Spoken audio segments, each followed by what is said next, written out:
આજે નવો દિવસ છે ને બેસતું વર્ષ છે, એટલે સૌ વડીલોને વંદન કરે છે, માતા પિતાને વંદન કરે છે, શાંડિલ્ય ઋષિને વંદન કરે છે. આ આપણી સંસ્કૃતિ છે.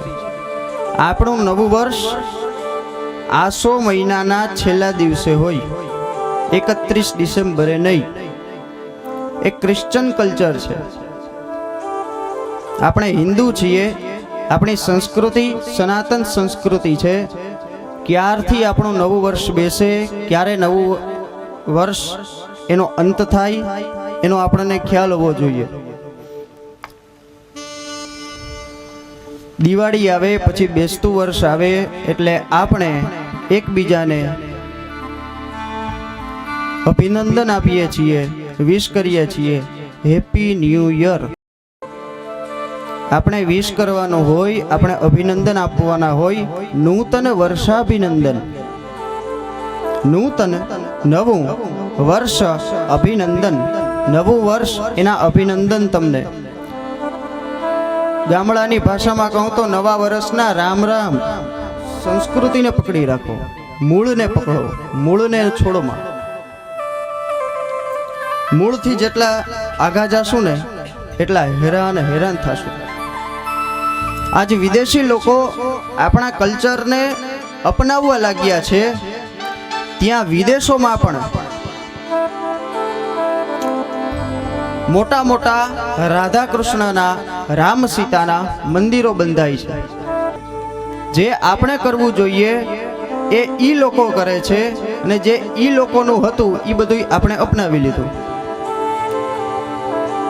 દિવાળીમાં નવા કપડાં લેવા જઈએ એટલે દુકાનદાર ડેનિમનું જીન્સ બતાવે, ગોઠણેથી ફાટી ગયેલું. ભાવ પૂછો તો કેટલા? તો કે 2,500.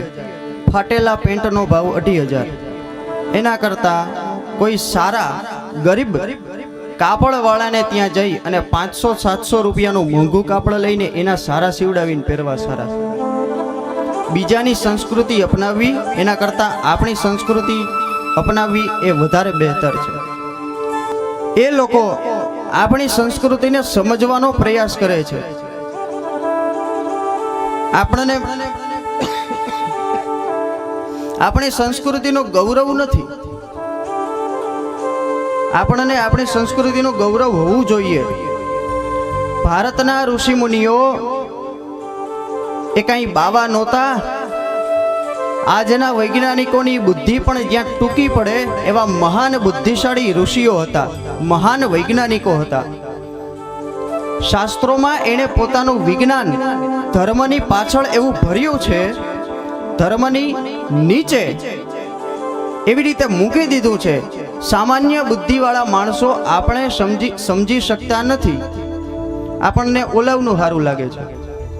એ બધા એમ કહે છે કે તમે અહીંયા શું કામ એને આવો છો? અમે તમારી પાસે આવીએ છીએ. તમારે ત્યાં કેવા સારી સારી સંસ્કૃતિ છે, કેવું સારું તમે જીવન જીવવાના તમારે ત્યાં ગ્રંથો છે. લિયો ટોલ્સ્ટોય શ્રીમદ ભગવદ્ ગીતા 700 શ્લોકોની સપ્તશતી એને માથે મૂકી અને નાચવા માંડ્યો. હતો વિદેશી, અને આપણે કોઈ દી ભગવદ્ ગીતાને માથે લઈને નાચી છે? આપણે ભાગવત અને રામાયણને માથે લઈને નાચીએ છીએ શોભાયાત્રામાં, ફોટા પડાવવા માટે. એ વાંચી અને એને એટલો હૃદયમાંથી આનંદ થયો કે એ માથે મૂકી અને નાચવા લાગ્યો. અદ્ભુત ગ્રંથ છે, અદ્ભુત શાસ્ત્ર છે. આપણને આપણી સંસ્કૃતિનું ગૌરવ હોવું જોઈએ. હવે આપણે એવા સુધરી ગયા છીએ, ફોરવર્ડ થઈ ગયા છીએ કે આપણે જન્મદિવસના દિવસે, નવા વર્ષના દિવસે કે કોઈ સારા પ્રસંગોમાં આપણે આપણા મા બાપને પગે નથી લાગતા.